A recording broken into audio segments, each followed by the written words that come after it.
কাশ্মীরের হামলা নিয়ে, কাশ্মীরের যে সমস্ত পর্যটকদেরকে ক্ষত করা হয়েছে, যাদেরকে হত্যা করা হয়েছে, তাদেরকে নিয়ে একদল ইসলাম বিদ্বেষী, একদল জন্মগত নাস্তিক, তারা ইসলামের দিকে আঙুল তুলে বলছে ইসলাম ধর্ম সন্ত্রাসীর ধর্ম, ইসলাম ধর্ম টেররিজমের ধর্ম, ইসলাম ধর্মকে শেষ করতে হবে, এমন স্লোগান দিচ্ছে না। তাদেরকে প্রশ্ন করা যেতে পারে, হিটলার 1941 থেকে 45 পর্যন্ত 6 মিলিয়ন ইহুদিকে মেরেছিল, ইতিহাসের পাতায় কালো অক্ষরে লেখা আছে না নেই? সে হিটলার কার হাতে ইসলাম গ্রহণ করেছিল? কই, তাকে তো তার ধর্ম নিয়ে তাকে গালি দেওয়া হয়নি, তাকে তো তার ধর্ম নিয়ে কটূক্তি করা হয়নি।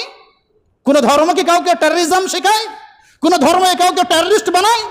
তাহলে হিটলার কি জন্য 6 মিলিয়ন ইহুদিকে হত্যা করেছিল? তার প্রতিবাদ আপনারা কোন বাক্যে করেছিলেন? গুজরাটের দাঙ্গা মুসলমান বাদিয়েছিল নয়? জি, গোদরাকাণ্ডের দাঙ্গা মুসলমান বাদিয়েছিল নয়? শত শত মুসলমানকে হত্যা করা হয়েছিল, তাদের সঙ্গে দুরাচরণ করা হয়েছিল। তিনি কোন ধর্মে দীক্ষিত ছিলেন? কেউ কি ধর্ম নিয়ে তাকে গালি দিয়েছিল? আপনারা মনে আছে রাজীব গান্ধীকে হত্যা যিনি করেছিলেন, তিনি কোন ধর্মের মুসলমান ছিলেন, কেমন ভাবে মুসলমান ছিলেন? ইন্দিরা গান্ধীকে যিনি হত্যা করেছিলেন, তিনি কেমন মুসলমান ছিলেন? পেহলু খানকে যারা গোস্তার নামে হত্যা করেছিল, তারা কোথাকার মুসলমান ছিল? তবরেজ আনসারিকে যারা মব লিঞ্চিং করে হত্যা করেছিল, তারা কোথাকার মুসলমান ছিল? জুনায়েদ আনসারিকে হত্যা করেছিল, তারা কোথাকার মুসলমান হয়েছিল? মুজফ্ফরনগরে দাঙ্গা যারা বাদিয়েছিল, তারা কেমন মুসলমান ছিল? মিরাটের দাঙ্গা যারা বাদিয়েছিল, তারা কেমন মুসলমান ছিল? সম্মানীয় বন্ধুগণ, ইসলাম ধর্মকে কলুষিত করা যায় না। আল্লাহর নবী সাল্লাল্লাহু আলাইহি ওয়াসাল্লাম বলেছেন, আল ইসলামু ইয়ালু ওয়া লা ইউলা আলাই। ইসলাম এমন ধর্ম সর্বদাই বিজয় থাকে, তাকে পরাজয় করা যায় না। টেররিজমের নামে আমাদের সহজ সরল মনের হিন্দু ভাইদেরকে ইসলামের দুশ্মন বানানো হচ্ছে, অথচ মুসলমান হিন্দু এক ঘাটে পানি খায়, এক কলে পানি খায়, এক ঘাটে ঘাট সরে, এক ঘাটে বাজার করে না। আজ ধর্মের নামে সুশ্রুড়ি দিয়ে তাদের মধ্যে মুসলমানদের ঘৃণা ঢুকে দেওয়া হচ্ছে, আর তাদের মাঝে মুসলমানদের নামে ঘৃণা ঢুকিয়ে দিয়ে নিজেদের রাজনীতির রুটি শেখা শুরু করে দিয়েছে।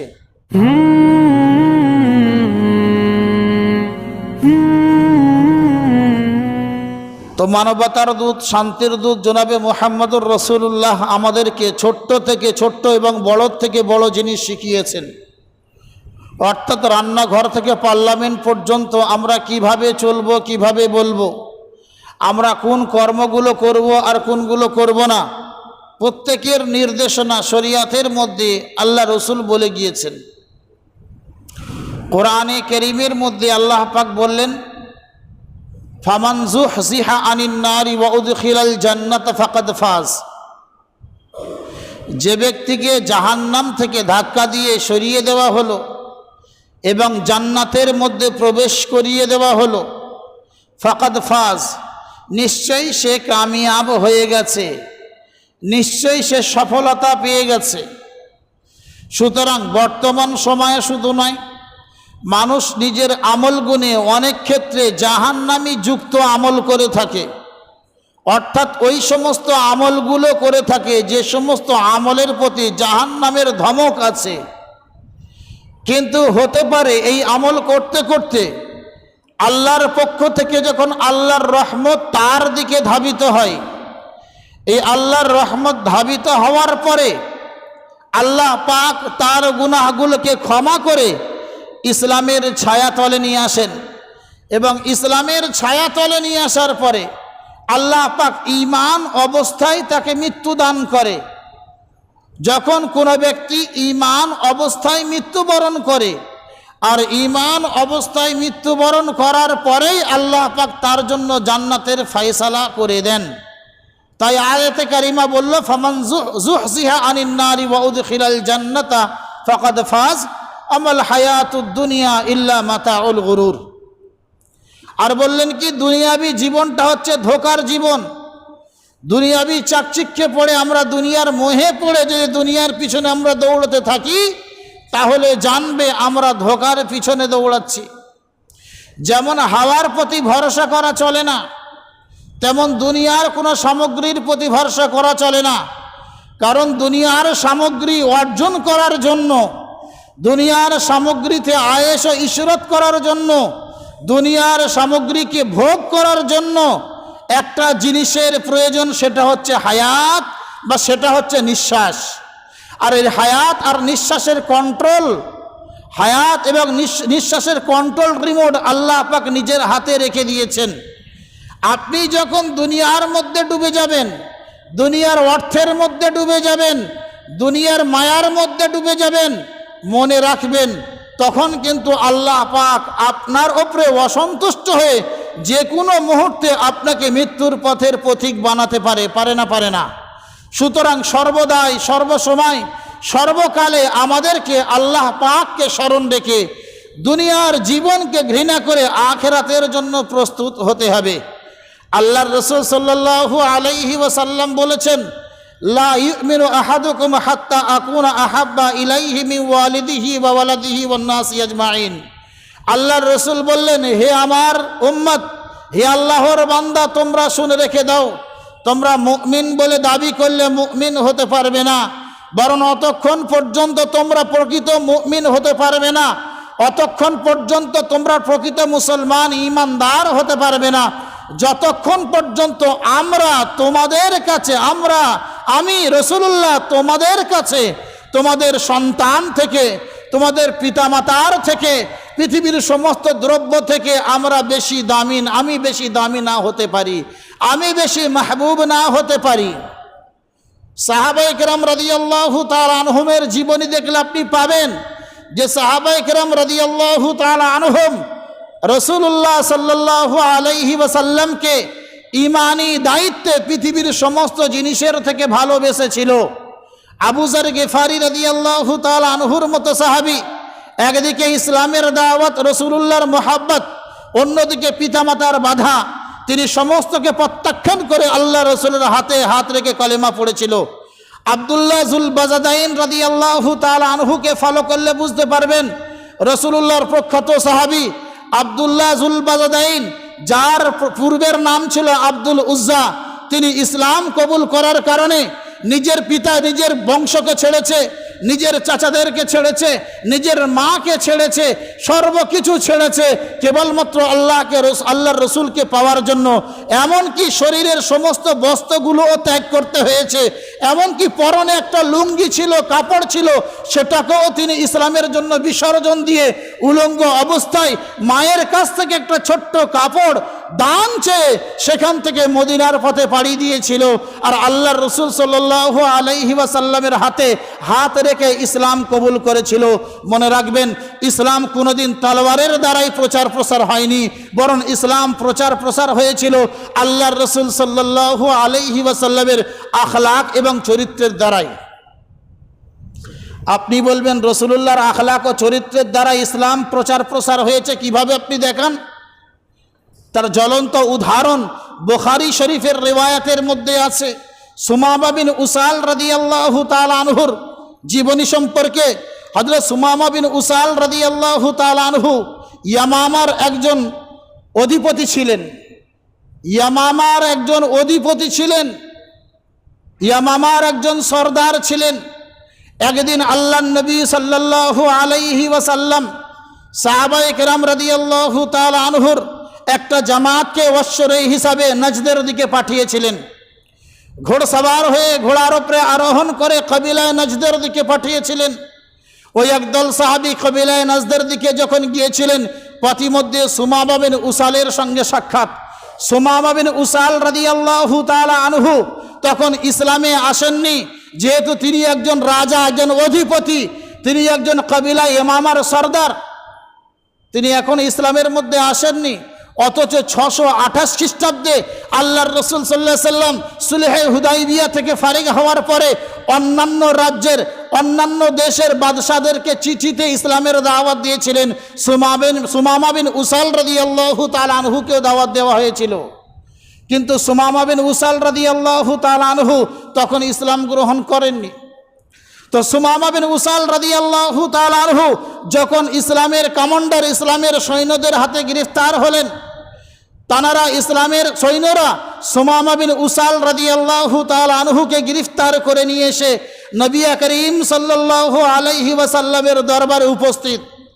আল্লাহ রসুল সাল্লাল্লাহু আলাইহি ওয়াসাল্লাম বললেন, সুমামা বিন উসালকে মসজিদের একটা সুতুনে বেঁধে দেন, মসজিদের একটা খুঁটিতে বেঁধে দাও। সুমামা বিন উসাল রাদিয়াল্লাহু তাআলা আনহুকে মসজিদের একটা খুঁটিতে বেঁধে দেওয়া হলো। তাকে মারা হলো না, তাকে ধমক দেওয়া হলো না, তাকে তলোয়ার দেখানো হলো না, তাকে গুলি বন্দুক দেখানো হলো না, এবং তাকে কোনো ধরনের ধমকও দেওয়া হলো না। ভালো জিনিস, সুমামা বিন উসাল রাদিয়াল্লাহু তাআলা আনহুকে মসজিদের সুতুনের সঙ্গে বেঁধে দেওয়া হলো। নবী আলাইহিস সালাতু ওয়াস সালামের প্রতিদিন যেমন মসজিদে মজলিস লাগতো, তদ্রূপভাবে মসজিদে মজলিস লাগে। আর সুমামা বিন উসাল রাদিয়াল্লাহু তাআলা আনহু সেগুলো প্রত্যক্ষদর্শী হিসাবে স্বচক্ষে সেটাকে দর্শন করে, আর মনের খাকায় কিছু লিখতে থাকে।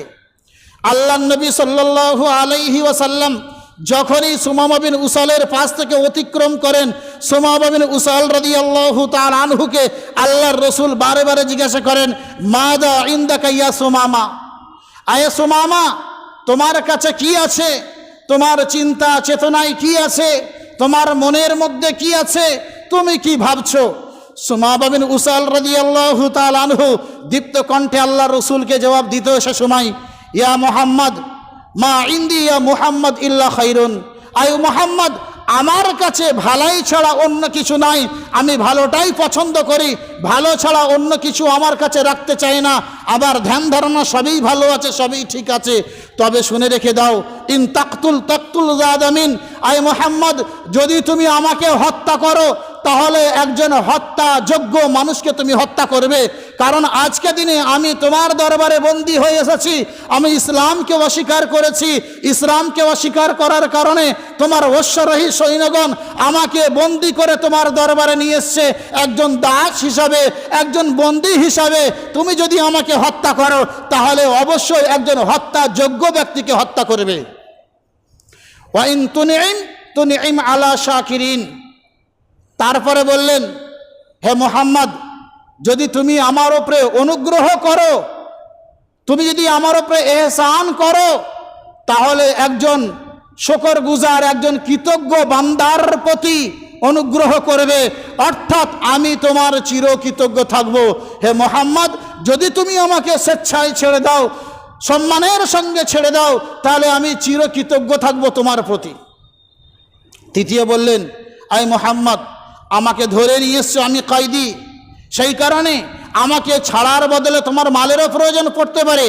ওয়াইন কুনতা তুরিদুল মাল ফাসআল তুতা মিনহু মা শিতা, শেষ বাক্যে বলেছিল, আয় মুহাম্মদ যদি তুমি মাল চাও, যদি তুমি মাল চাও তাহলে ফাসআল, তুমি মাল চাইতে পারো, তুতা মিনহু মা শিতা, আপনি যতটা মাল চাইবেন ততটা মাল আপনাকে দিয়ে দেওয়া হবে। আল্লাহ রসুল সাল্লাল্লাহু আলাইহি সাল্লাম কিছু বললেন না, আল্লাহ রসুল বললেন ওইভাবে থাক।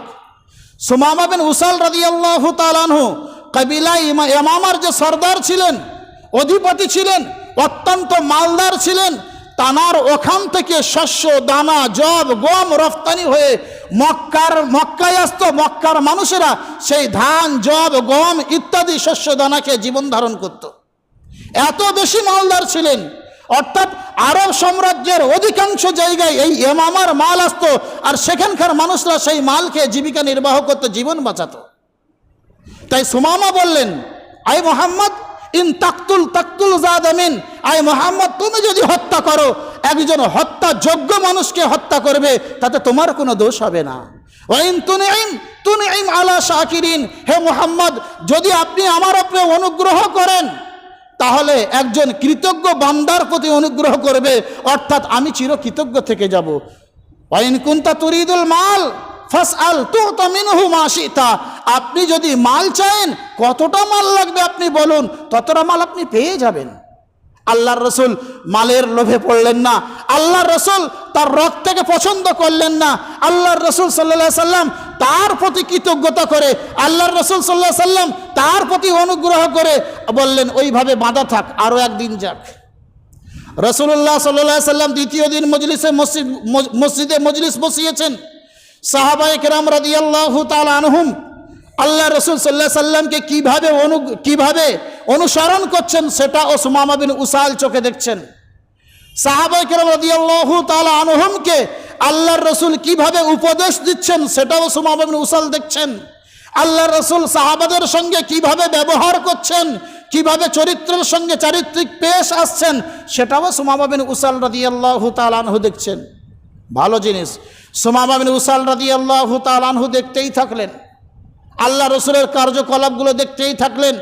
প্রথম দিন পার হয়ে যাওয়ার পরে দ্বিতীয় দিন রাসূলুল্লাহ সাল্লাল্লাহু আলাইহি ওয়াসাল্লাম এসে জিজ্ঞাসা করলেন। কি জিজ্ঞাসা করলেন? সুমামা মা ইনদাকা ইয়া সুমামা, সুমামা তোমার কাছে কি আছে? সুমামা বললেন, ইয়া মুহাম্মদ মা ইনদি ইল্লা বিখাইর, আমার কাছে ভালাই ছাড়া অন্য কিছু নাই। তবে মুহাম্মদ দ্বিতীয়বারের জন্য আমি তোমাকে বলছি, ইন তাকতুল জাদামিন, হে মুহাম্মদ আপনি যদি হত্যা করেন একজন হত্যাযোগ্য ব্যক্তিকে হত্যা করবেন।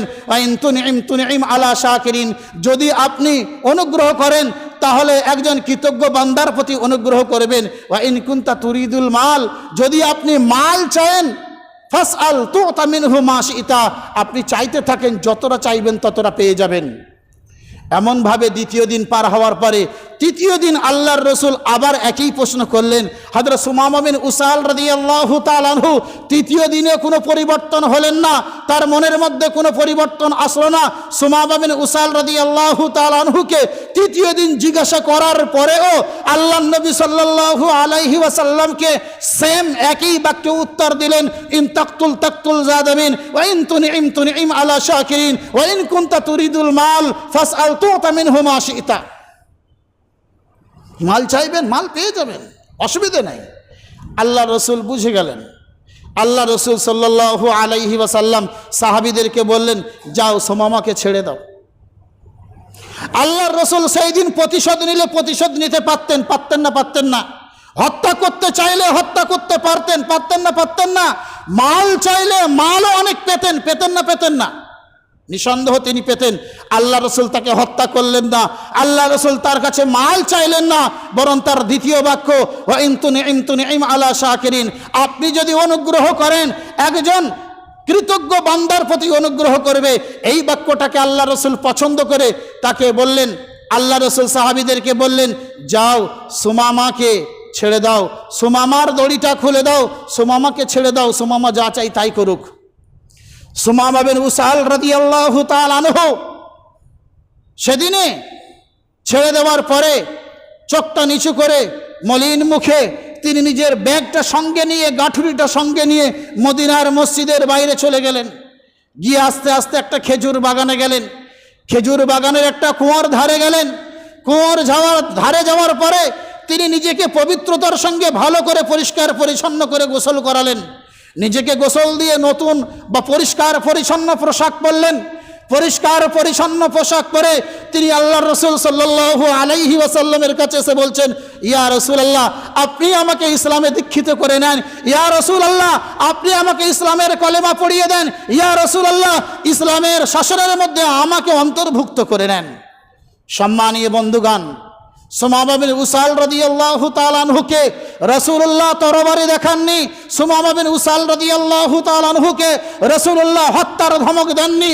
সুমামা বিন উসাল রাদিয়াল্লাহু তাআলা আনহুর কাছ থেকে রাসূলুল্লাহ মালের প্রত্যাশা করেননি, বরং রাসূলুল্লাহ সাল্লাল্লাহু আলাইহি ওয়াসাল্লামের চরিত্রে তার জন্য হেদায়েত ছিল। সুমামা রাদিয়াল্লাহু তাআলা আনহু ইসলাম গ্রহণ করলেন। ইসলাম গ্রহণ করার পরে আল্লাহ নবী সাল্লাল্লাহু আলাইহি ওয়াসাল্লামকে আবেগ আতফুল্ল হয়ে বলছেন, আই মুহাম্মদ মা কানা ফাকাদ আসবাহা ওয়াজহুকা, বললেন মা কানা আলাল আরদি ওয়াজহুন আবগাদা ইলাইয়া মিন ওয়াজহিক, বললেন আই মুহাম্মদ এই পৃথিবীর জমিনে আজের পূর্বের দিন থেকে অতীতের দিনগুলিতে আপনার চেহারার থেকে অপছন্দনীয় চেহারা, আপনার চেহারার প্রতিচ্ছবির থেকে অপছন্দনীয় প্রতিচ্ছবি আমার নজরে আর কেউ ছিল না, কিন্তু আজ থেকে আমার মৃত্যু পর্যন্ত আপনার চেহারার থেকে দামি, আপনার মুখমণ্ডলের থেকে দামি, আপনার প্রতিচ্ছবির থেকে দামি আর কেউ থাকবে না। বললেন আয় মুহাম্মদ আপনার শহর মদিনা, আমার শহর ইয়ামামা, আজের পূর্বে আমার কাছে এই মদিনার থেকে নিকৃষ্ট এবং জঘন্যতম শহর কিছুই ছিল না, কিন্তু আজকের দিনে আমি স্বীকারোক্তি হচ্ছি আজ থেকে নিয়ে আমার মৃত্যু পর্যন্ত এই শহরের থেকে দামি, এই শহরের থেকে মূল্যবান শহর আর কিছুই থাকবে না। আই মোহাম্মদ, আজের পূর্বে আপনার ধর্মের থেকে নিকৃষ্ট ধর্ম আমার নজরে কিছু ছিল না, অর্থাৎ ইসলামকে আমি অত্যন্ত ঘৃণা করতাম। কিন্তু ইসলামের ছায়াতলে আসার পরে, আপনার আদর্শকে দেখার পরে, আপনার সাহাবাদের অনুসরণকে দেখার পরে আমি বলছি, আজ থেকে আপনার ধর্মের থেকে আর অতি প্রিয় ধর্ম পৃথিবীতে কিছুই হতে পারে না। সম্মানীয় বন্ধুগণ, এই ছিল সুমামা বিন উসাল রাদিয়াল্লাহু তাআলা আনহুর ইসলাম গ্রহণ করার সঙ্গে সঙ্গের মন্তব্য। এখন ইসলামে তার একদিনে বয়স হয়নি, 1 ঘন্টাও বয়স হয়নি, কেবলমাত্র নিজের জবান থেকে কলেমা পড়েছিল, সত্যটা স্বীকার করে নিয়েছে। বর্তমান সময়ে কাশ্মীরের হামলা নিয়ে, কাশ্মীরের যে সমস্ত পর্যটকদেরকে ক্ষত করা হয়েছে, যাদেরকে হত্যা করা হয়েছে, তাদেরকে নিয়ে একদল ইসলাম বিদ্বেষী, একদল জন্মগত নাস্তিক, তারা ইসলামের দিকে আঙুল তুলে বলছে ইসলাম ধর্ম, যারা ইসলাম ধর্ম জঙ্গি শিক্ষা দেয়, ইসলাম ধর্ম সন্ত্রাসীর ধর্ম, ইসলাম ধর্ম টেররিজমের ধর্ম, ইসলাম ধর্মকে শেষ করতে হবে, এমন স্লোগান দিচ্ছে না। তাদেরকে প্রশ্ন করা যেতে পারে, হিটলার 1941 থেকে 45 পর্যন্ত 6 মিলিয়ন ইহুদিকে মেরেছিল, ইতিহাসের পাতায় কালো অক্ষরে লেখা আছে না নেই? সে হিটলার কার হাতে ইসলাম গ্রহণ করেছিল? কই, তাকে তো তার ধর্ম নিয়ে তাকে গালি দেওয়া হয়নি, তাকে তো তার ধর্ম নিয়ে কটূক্তি করা হয়নি। কোন ধর্ম কি কাউকে টেররিজম শেখায়? কোন ধর্ম কাউকে টেররিস্ট বানায়? তাহলে হিটলার কি জন্যে 6 মিলিয়ন ইহুদিকে হত্যা করেছিল? তার প্রতিবাদ আপনারা কোন বাক্যে করেছিলেন? গুজরাটের দাঙ্গা মুসলমান বাদিয়েছিল নয়? জি, গোদরাকাণ্ডের দাঙ্গা মুসলমান বাদিয়েছিল নয়? শত শত মুসলমানকে হত্যা করা হয়েছিল, তাদের সঙ্গে দুরাচরণ করা হয়েছিল। তিনি কোন ধর্মে দীক্ষিত ছিলেন? কেউ কি ধর্ম নিয়ে তাকে গালি দিয়েছিল? আপনারা মনে আছে রাজীব গান্ধীকে হত্যা যিনি করেছিলেন, তিনি কোন ধর্মের মুসলমান ছিলেন, কেমন ভাবে মুসলমান ছিলেন? ইন্দিরা গান্ধীকে যিনি হত্যা করেছিলেন, তিনি কেমন মুসলমান ছিলেন? পেহলু খানকে যারা গোস্তার নামে হত্যা করেছিল, তারা কোথাকার মুসলমান ছিল? তবরেজ আনসারীকে যারা মব লিঞ্চিং করে হত্যা করেছিল, তারা কোথাকার মুসলমান ছিল? জুনায়েদ আনসারীকে হত্যা করেছিল, তারা কোথাকার মুসলমান হয়েছিল? মুজফ্ফরনগরে দাঙ্গা যারা বাদিয়েছিল, তারা কেমন মুসলমান ছিল? মিরাটের দাঙ্গা যারা বাদিয়েছিল, তারা কেমন মুসলমান ছিল? সম্মানীয় বন্ধুগণ, ইসলাম ধর্মকে কলুষিত করা যায় না। আল্লাহর নবী সাল্লাল্লাহু আলাইহি ওয়াসাল্লাম বলেছেন, আল ইসলামু ইয়ালু ওয়ালা ইউলা আলাই, ইসলাম এমন ধর্ম সর্বদাই বিজয় থাকে, তাকে পরাজয় করা যায় না। টেররিজমের নামে আমাদের সহজ সরল মনের হিন্দু ভাইদেরকে ইসলামের দুশ্মন বানানো হচ্ছে, অথচ মুসলমান হিন্দু এক ঘাটে পানি খায়, এক কলে পানি খায়, এক ঘাটে ঘাট সরে, এক ঘাটে বাজার করে না। আজ ধর্মের নামে সুড়সুড়ি দিয়ে তাদের মধ্যে মুসলমানদের ঘৃণা ঢুকিয়ে দেওয়া হচ্ছে, আর তাদের মাঝে মুসলমানদের নামে ঘৃণা ঢুকিয়ে দিয়ে নিজেদের রাজনীতির রুটি শেখা শুরু করে দিয়েছে। তাই বলবো, কাশ্মীরে যে সমস্ত পর্যটকরা ক্ষত হয়েছে তাদের জন্য আমরা মর্মাহত, দুঃখিত। তানারও আমাদের ভারতের নাগরিক এবং সুশীল নাগরিক। তাদের প্রতি হত্যাযোগ্য কাণ্ড চালানো, এটা ওই সমস্ত মানুষ যারা চালিয়েছেন, তারা সম্পূর্ণ হত্যাযোগ্য আমল করেছেন, তাদেরকে ধরে সরকার দৃষ্টান্তমূলক শাস্তি দিক, এটা আমরা দাবি রাখি। কিন্তু সর্বশেষে সরকারের প্রতিও আমরা একটা প্রশ্ন তুলতে পারি। কাশ্মীর যেখান থেকে আপনি 370 ধারা তুলে নিয়েছেন, নিঃসন্দেহে আপনারা জানেন কাশ্মীর এমন একটা দেশ যেখান থেকে সরকার 370 ধারা তুলে নিয়েছে। 370 ধারা তুলে নেওয়ার পরে প্রতি হাত অন্তরে বিএসএফ এবং সরকার সিআরপিএফ জওয়ান তাদেরকে দাঁড় করিয়ে রেখেছে না রাখেনি? আপনারা পেপার পত্রিকা নিউজের মাধ্যমে দেখেছেন। তাহলে যে পেহেলগাঁও যেখানে ক্ষতবিক্ষত করে জঙ্গিরা হামলা করেছে, সেখানে আপনার পন্থার কিছু মানুষদের নামও উঠে আসছে। আপনি সেখানে ধর্মের বিভাজন সৃষ্টি করছেন, অথচ সেখানে ধর্মের বিভাজনের কিছু নাই। যে হিন্দু ভাইদেরকে মেরেছেন, যে লিস্ট আপনি প্রকাশ করেছেন স্বরাষ্ট্র মন্ত্রকের পক্ষ থেকে, সেই লিস্টের 10 নম্বরে যে আছে সে একজন মুসলমান। যখন তাদের প্রতি হামলা চালানো হচ্ছিল, তাদেরকে পিঠাই করে যারা পার করে দিয়েছিল এক জায়গা থেকে অন্য জায়গায়, তারাও ছিল মুসলমান। তাদেরকে ঘোড়ার পিঠে আরোহণ করে নিয়ে চলে যাচ্ছিল, তারাও একজন মুসলমান। আপনি মুসলমান ধর্মকে কলঙ্ক কেন করছেন? আপনি মুসলমান ধর্মের প্রতি আঙুল কেন তুলছেন? আপনার সৈন্য সেনারা ও সময় ছিল কোথায়? যেখানে আপনি এক হাত অন্তরে আপনি সৈন্য লাগিয়ে রেখেছেন, পেহেলগাঁওয়ে সেই দিনে আপনার সৈন্যরা কোথায় গিয়েছিল? সে সময় জঙ্গিরা প্রত্যেকটা বর্ডার সিকিউরিটি আপনি লাগিয়ে রেখেছিলেন, সে সময় জঙ্গিরা ঢুকলো কিভাবে? এ উত্তর কি আপনাকে দিতে হবে না? এ জবাব কি আপনাকে দিতে হবে না? রিপাবলিক বলে একটা নিউজ চ্যানেল আছে, আপনারা জানেন, যারা করোনার সময় আমার জামাতি ভাই মুসলমানদেরকে তারা কটাক্ষ করতে করতে তারা জেলে পর্যন্ত ঢুকিয়েছিল না ঢুকায়নি? সেই রিপাবলিকের কিছু কুত্তা রিপোর্টার, যাদের কুত্তার মতো ঘেউ ঘেউ করা স্বভাব, তারা চিল্লে বলছে সেকুলারিজম চলবে না, সেকুলারিজম নামে যারা ভারতে বাস করছেন তারা এখান থেকে চলে যান। অর্থাৎ মুসলমানদেরকে টার্গেট করে বলছে ধর্মের নামে আপনারা দেশ বন্টন করে নিয়েছেন, চলে যান, এখানে সেকুলারিজম চলবে না, এখানে মুসলমানরা থাকতে পারবে না, বেরিয়ে যান। এমন বাক্যে তারা করুক, অসুবিধে নাই, সময় একদিন তাকে বুঝিয়ে দেবে। তাদেরই মধ্যে একজন রিপোর্টার ছিল, তাকে ধরে কেলানি দেওয়া হয়েছিল মহারাষ্ট্রে। জনগণ, আমার এই সরল সোজামনের হিন্দু ভাইয়েরা, যাদেরকে আপনারা আঙুল দিয়ে উকসে দিয়ে দাঙ্গা লাগানোর চেষ্টা করছেন, যাদেরকে ধর্মের নামে সুশ্রুড়ি দিয়ে কলুষিত করে যাদের সন্তানদেরকে হানি করার চেষ্টা করছেন, তারা তোমাদের ভুলগুলো ঠিক বুঝতে পারছে না। একদিন তাদের ভুল বুঝে আসবে, আর ভুল বুঝে আসলে তোমার করা তোমাকে উল্টো কাটবে, সেদিন যেন আমাদেরকে দোষী করো না। তাই বলবো যে ইসলামের নামে বিদ্বেষী ছড়ানেওয়ালারা, ইসলামকে মানুষের সামনে কলঙ্কিত কলুষিত করেনেওয়ালারা খুব সতর্ক হয়ে যান। ইসলাম কোনোদিন মানুষকে টেররিজমের শিক্ষা দেয় না, ইসলাম কোনোদিন মানুষকে সন্ত্রাসবাদী শিক্ষা দেয় না, বরং সন্ত্রাসবাদ যে হয় তার কোনো ধর্ম হয় না। সে মানবতার বিরোধী, সে মানব ধর্মের বিরোধী, তার প্রতি তীব্র ঘৃণা এবং তীব্র প্রতিবাদ আমাদের পক্ষ থেকে থাকার দরকার রয়েছে।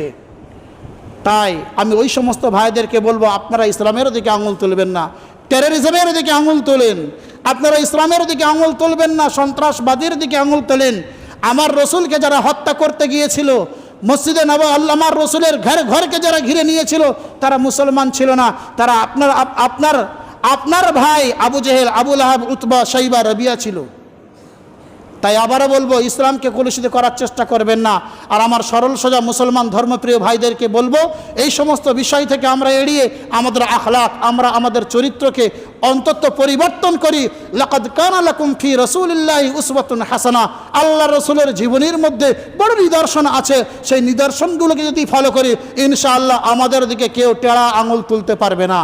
তো আসি, রাসূলুল্লাহ সাল্লাল্লাহু আলাইহি সাল্লামের জীবনী বেশি বেশি পড়ি এবং তার প্রতি আমল করি। আল্লাহ পাক আমাকে এবং আপনাকে আমল করার তৌফিক দান করুন।